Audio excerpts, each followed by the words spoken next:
Alright guys, what's up?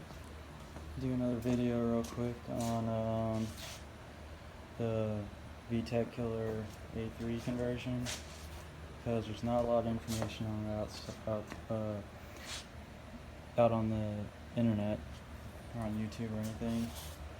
So I thought I'd do a quick video about it, how I did it and stuff you need, what to look out for. So this is my K20a3. It's kind of dirty, so you might not be able to see it. Probably not, but it's K20a3 stock, everything basically. It's got, these are Z1 cams, and yeah, we'll go over what you need, I guess, to do the Vtec killer conversion, I guess. So first of all, the reason you gotta run a Vtec killer, if you go look at the stock rockers, which is they look like this, factory. So you got these two guys. So you got these two guys sitting right here like that.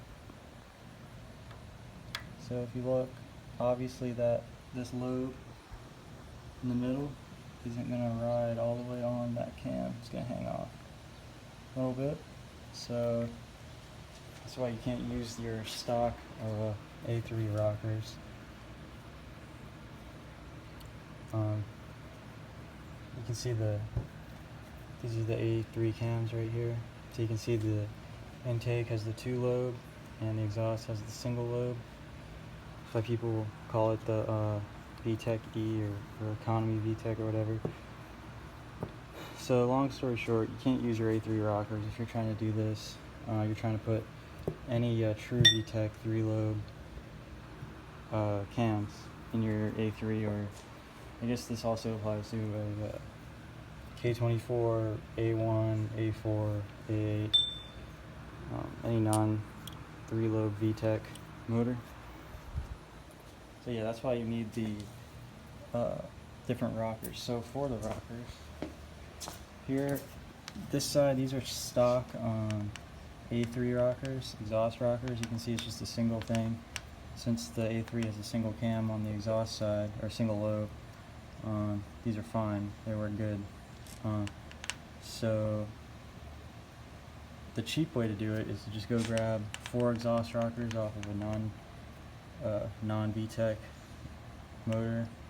If I say non-Vtec, I just mean the A3 or like CRV or Accord style engine. So yeah,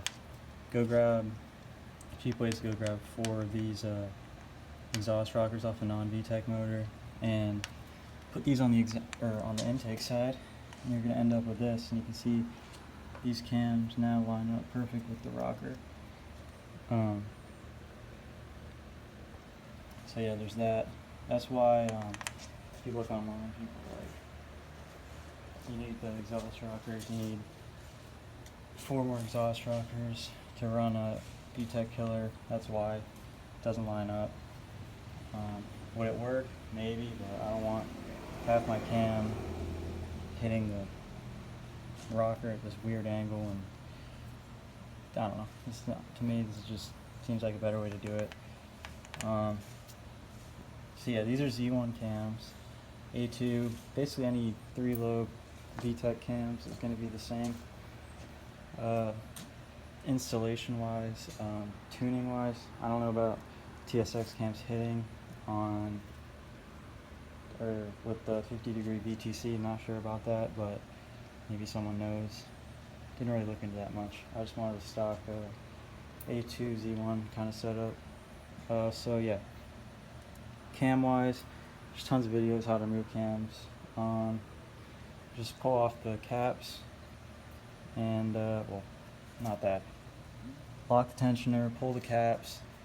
I took it out of the car, tried it in the car, didn't go too well, so I just pulled it out. So I'd recommend, if you can pull it out, just pull it out and do it. It makes it a lot easier than trying to fight it with the 2 inches you'll have over here to kind of get in there. So I just pull it out. But yeah, lock tensioner, pull the caps, pull the cams, Rockers, once you got the cams out, the whole rocker assembly, I should have got a picture of this, but the whole rocker assembly is just held in by dowels.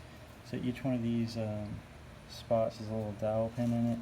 So the way I did it was I just put a screwdriver in here and in here, and I just kind of pried up on the four corners, kind of worked it up, and then once you get them up a little bit, just kind of wiggle back and forth, and they'll just pop up as one whole thing. Then you just want to grab this side and this side with both your hands, kind of squeeze it together, lift it up, just throw it on the floor. All these do is, these rockers just sit on a little rod that goes through, it's kind of like a camshaft looking thing without the cams. These just ride on a rod like that, so you can just slide them off, slide the new ones on. Another thing though, there's two styles of rockers, so it's really hard to see.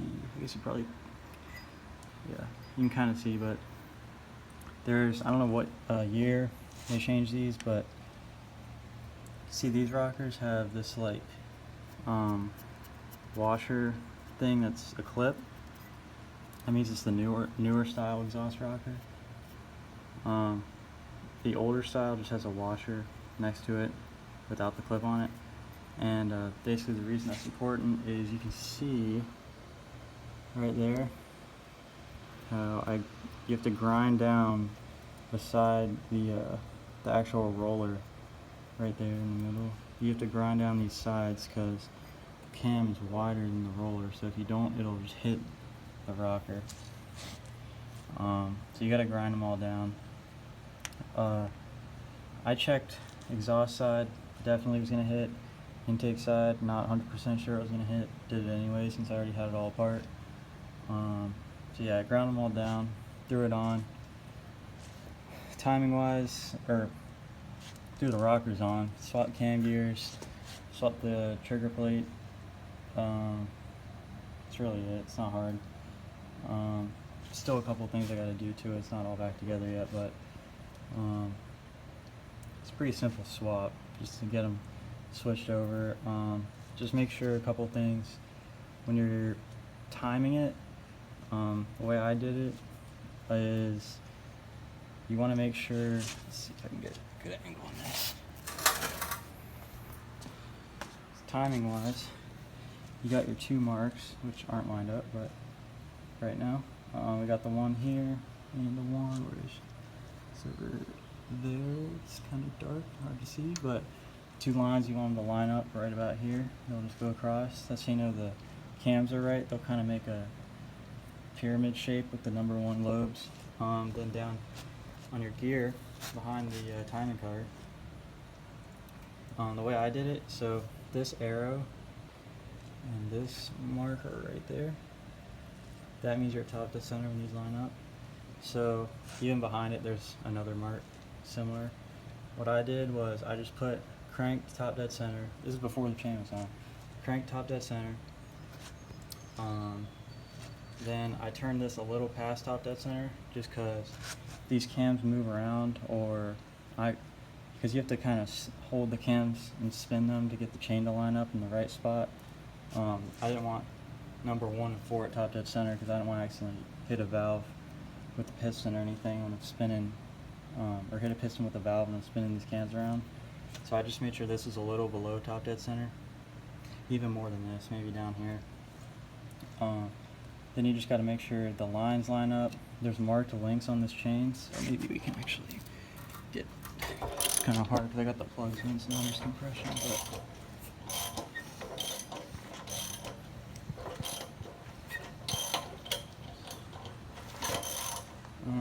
trying to find the mark. Let's show you.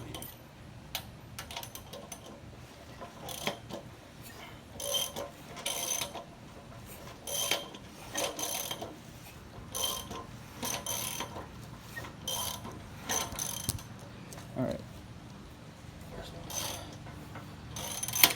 Perfect. So you can see this link is marked. You just want to line up. There's gonna be one here, 7 links, and then another one. So you want on the gears themselves. There's a dot. It's not the same as the line. The line goes here. The dot will be up here. So this whole thing will be like kind of 90 degrees off clockwise from this. So you put the link on the dot. So over here you put link on dot, 7 links, and it means your cams are timed up good. At the bottom there's going to be it's like kind of a bluish color link, and there's going to be a dot on the crank. Line that up, and that's basically about it. And you just got to throw. What I did was I pulled, I had the bolt in, I pulled it kind of tight so there was tension, and I held it, and then put this guide back on, the right side guide, and then I pushed this, the tensioner guide up. Tensioner kind of screwed in loose, pulled the pin just so it wouldn't slip. At that point you're basically good, just tighten everything down. But yeah, there's much better videos on how to do that than that quick explanation. So let's see, so Vtec killer specific stuff, that's basically it. You just need the cams, the rockers, and yeah, A3s already come with the RBC gear. PND and RBC are the same gear. Well, not the same, but they're both 50, so you're not going to get anything from swapping PND to RBC. You're going to be same boat. Yeah, that's about it. I'm pretty sure with this setup, you're going to need Type S injectors, at least, depending on your other mods, how much air you're pulling in and getting out. But you're definitely not going to be able to stick with the base injectors. You're going to run out of fuel.